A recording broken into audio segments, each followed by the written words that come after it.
من الشيطان الرجيم. بسم الله الرحمن الرحيم. فاستقم كما أمرت ومن تاب معك ولا تطغوا إنه بما تعملون بصير. صدق اللہ العظیم. سورہ ہود کی ایک آیت کی تلاوت کی گئی، آیت نمبر 112. اس آیت میں اللہ تبارک و تعالی ارشاد فرما رہا ہے کہ تم ثابت قدم رہو جیسا تمہیں حکم دیا گیا ہے، اور وہ جو تمہارے ساتھ رجوع لائے، اور اے لوگوں سرکشی نہ کرو، بے شک اللہ تبارک و تعالیٰ تمہارے کام دیکھ رہا ہے. اللہ تبارک و تعالیٰ کا ارشاد ہے فاستقم، تو تم ثابت قدم رہو، کما امرتا، جیسا تمہیں حکم دیا گیا ہے، وما تاب معک، اور جو تمہارے ساتھ رجوع کرنے والا ہے، ولا تطغوا، اور اے لوگوں تم سرکشی نہ کرو، انہ بما تعملون بصیر، بے شک وہ تمہارے کام دیکھ رہا ہے. یعنی اے حبیب صلی اللہ علیہ وسلم، آپ اپنے رب عز و جل کے دین پر عمل کرنے اور اس کے دین کی دعوت دینے پر ایسے ثابت قدم رہو جیسے آپ کے رب عز و جل نے آپ کو حکم دیا ہے. اور آپ کی امت میں سے جو آپ پر ایمان لائے اسے بھی چاہیے کہ وہ اللہ تعالیٰ کے دین اور اس کے احکام کی بجاوری پر ثابت قدم رہے. حضرت سفیان عبداللہ ثقفی رضی اللہ تعالیٰ عنہ فرماتے ہیں، میں نے رسول اللہ صلی اللہ علیہ وسلم سے عرض کی، مجھے دین میں ایک ایسی بات بتا دیجئے کہ پھر کسی سے دریافت کرنے کی ضرورت نہ پڑے. تو حضور آقا صلی اللہ علیہ وسلم نے فرمایا، آمنت باللہ، میں نے اللہ پر ایمان لایا کہے اور اس پر قائم رہے. ولا تطغوا، یعنی اے لوگوں جس کام سے اللہ تعالیٰ نے تمہیں منع فرمایا ہے وہ نہ کرو. تمہارے اچھے برے سارے اعمال اللہ تبارک و تعالیٰ کے علم میں ہے، اس سے تمہارا کوئی بھی عمل پوشیدہ نہیں. تو اے لوگوں تم اس بات سے ڈرو کہ تمہارا رب عز و جل تمہارے اعمال جانتا ہے، جبکہ حال یہ ہے کہ تم اس کے حکم کی خلاف ورزی کرتے ہو. دین اسلام پر ثابت رہنے کی ترغیب نہایت تاکید سے کی گئی ہے، اور یہ ضروری بھی ہے کہ اللہ تبارک و تعالیٰ نے ایک جگہ ارشاد فرمایا، ان الذین قالوا ربنا اللہ ثم استقاموا، کہ جنہوں نے کہا ہمارا رب اللہ ہے اور اس پر وہ ثابت قدم رہے تو ان پر فرشتے نازل ہوتے ہیں. دوسری جگہ اللہ تعالیٰ کا ارشاد ہے، ان الذین قالوا ربنا اللہ ثم استقاموا فلا خوف علیہم ولا هم یحزنون، کہ بے شک جنہوں نے کہا ہمارا رب اللہ تعالیٰ ہے اور اس پر وہ ثابت قدم رہے تو ان پر کوئی خوف نہیں اور نہ وہ رنجیدہ ہوں گے. ترغیب کے لیے یہاں چند اسباب ذکر کرتے ہیں جن کی وجہ سے بندہ دین اسلام پر ثابت قدم رہتا ہے، اور چند وہ چیزیں بیان کرتے ہیں جو دین اسلام پر ثابت قدم رہنے سے روکنے والی ہوتی ہے.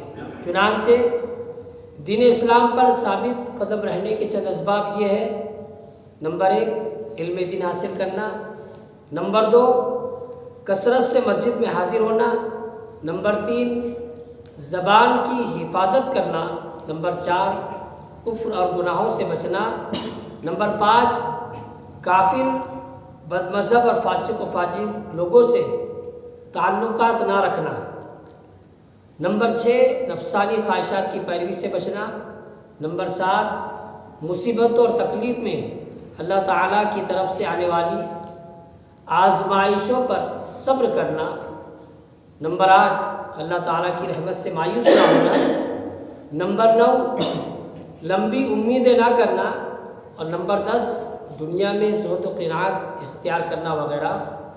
اس کے برعکس ایمان و عمل پر ثابت قدمی سے رکاوٹ بننے والی جو چیزیں ہیں وہ یہ ہے، نمبر 1 علم سے بے بہراور ہونا، نمبر 2 مسجد میں حاضر ہونے سے کترانا، نمبر 3 زبان کی حفاظت نہ کرنا، نمبر 4 کفر اور گناہوں کے ذریعے اپنی جانوں پر ظلم کرنا، نمبر 5 کافر و بد مذہب و فاسق و فاجر کی صحبت اختیار کرنا، نمبر 6 نفسانی خواہشات کی لذت حاصل کرنے کی حرص کرنا، نمبر 7 مصیبتوں اور آزمائشوں پر صبر نہ کرنا، نمبر 8 اللہ کی رحمت سے مایوس ہو جانا، نمبر 9 لمبی امیدیں کرنا، نمبر 10 دنیا میں رغبت رکھنا۔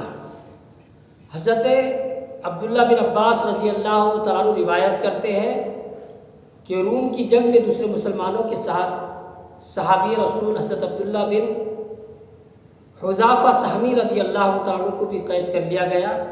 رومی سردار نے تمام مسلمانوں کو اپنے دربار میں بلایا اور حضرت عبداللہ بن حذافہ سہمی سے کہا نصرانی ہو جاؤ ورنہ میں تمہیں تانبے کی دیگ میں ڈال کر جلا دوں گا۔ یہ سن کر آپ نے جواب دیا ایسا ہرگز نہیں ہو سکتا، میں کبھی بھی نصرانی نہیں بنوں گا۔ ظالم سردار نے جب یہ سنا تو تانبے کی دیگ منگوا کر اس میں تیل ڈلوایا، پھر اس کے نیچے آگ جلانے کا حکم دیا۔ جب تیل خوب گرم ہو کر ابلنے لگا تو ایک مسلمان قیدی کو بلا کر کہا نصرانی ہو جا۔ اس مرد مجاہد نے انکار کیا تو اسے ابلتے ہوئے تیل میں ڈلوا دیا۔ دیکھتے ہی دیکھتے اس کا سارا گوشت جل گیا اور ہڈیاں اوپر تیرنے لگی۔ پھر حضرت عبداللہ بن حذافہ سہمی رضی اللہ عنہ سے کہا گیا کہ عیسائی ہو جاؤ ورنہ اس شخص کی طرح تمہیں بھی اس ابلتے ہوئے تیل میں ڈال دیا جائے گا۔ آپ نے صاف انکار کیا۔ ظالم سردار نے حکم دیا کہ اسے بھی تیل کی دیگ میں ڈال دو۔ حکم پاتے ہی جلادوں نے آپ کو پکڑ لیا اور ابلتے ہوئے تیل میں ڈالنے کے لیے لے چلے۔ آپ نے اچانک رونا شروع کر دیا۔ ظالم جلاد سردار کے پاس لے آئے اور بتایا کہ یہ قیدی رو رہا ہے۔ سردار بہت خوش ہوا اور حکم دیا کہ اسے ہمارے پاس لے آؤ۔ وہ یہ سمجھ رہا تھا کہ شاید آپ موت کے ڈر سے اس کی بات ماننے کے لیے تیار ہو گئے۔ جب آپ رضی اللہ عنہ اس کے سامنے لائے گئے تو فرمایا کیا تم لوگ یہ سمجھ رہے ہو کہ میں موت کے خوف سے رو رہا ہوں؟ خدا عز و جل کی قسم میں موت کے خوف سے نہیں بلکہ میں اس لیے رو رہا ہوں کہ میرے جسم میں صرف ایک جان ہے جو میں دین اسلام کے لیے قربان کر رہا ہوں۔ مجھے تو پسند ہے کہ میرے جسم میں اگر 100 جانیں ہوتی تو سب ایک ایک کر کے اللہ کے نام پر قربان کر دیتا۔ سردار آپ کی یہ بات سن کر بہت متعجب ہوا کہ ان کے اندر اپنے دین کی کتنی محبت ہے اور یہ خوشی سے دین کی خاطر اپنی جان کی قربانی دینے کے لیے تیار ہے۔ سردار نے کہا کہ اگر تم نصرانی ہو جاؤ تو میں اپنی بیٹی کی شادی تم سے کر دوں گا اور حکومت میں بھی تمہیں حصہ دوں گا۔ آپ نے اس کی پیشکش بھی ٹھکرا دی اور صاف انکار کر دیا۔ پھر اس نے کہا اچھا اس طرح کرو کہ تم میرے سر پر بوسہ دو، اگر تم یہ کرو گے تو میں بھی تمہیں آزاد کر دوں گا اور تمہارے ساتھ تمہارے 80 مسلمان قیدیوں کو بھی آزاد کر دوں گا۔ آپ نے فرمایا اگر واقعی تم ایسا کرو گے تو میں تمہارے سر کو بوسہ دینے کے لیے تیار ہوں۔ سردار نے یقین دہانی کرائی کہ میں اپنی بات ضرور پوری کروں گا۔ چنانچہ آپ نے مسلمانوں کی آزادی کی خاطر اس ظالم کے سر کا بوسہ لیا۔ سردار نے حسب وعدہ آپ رضی اللہ عنہ کو اور 80 مسلمان قیدیوں کو آزاد کر دیا۔ جب یہ تمام مجاہدین امیر المومنین حضرت عمر فاروق رضی اللہ عنہ کی بارگاہ میں پہنچے تو امیر المومنین آپ رضی اللہ عنہ کو دیکھ کر کھڑے ہو گئے اور آپ کے سر کا بوسہ لیا اور بہت خوش ہوئے۔ صدق اللہ علیہ وسلم۔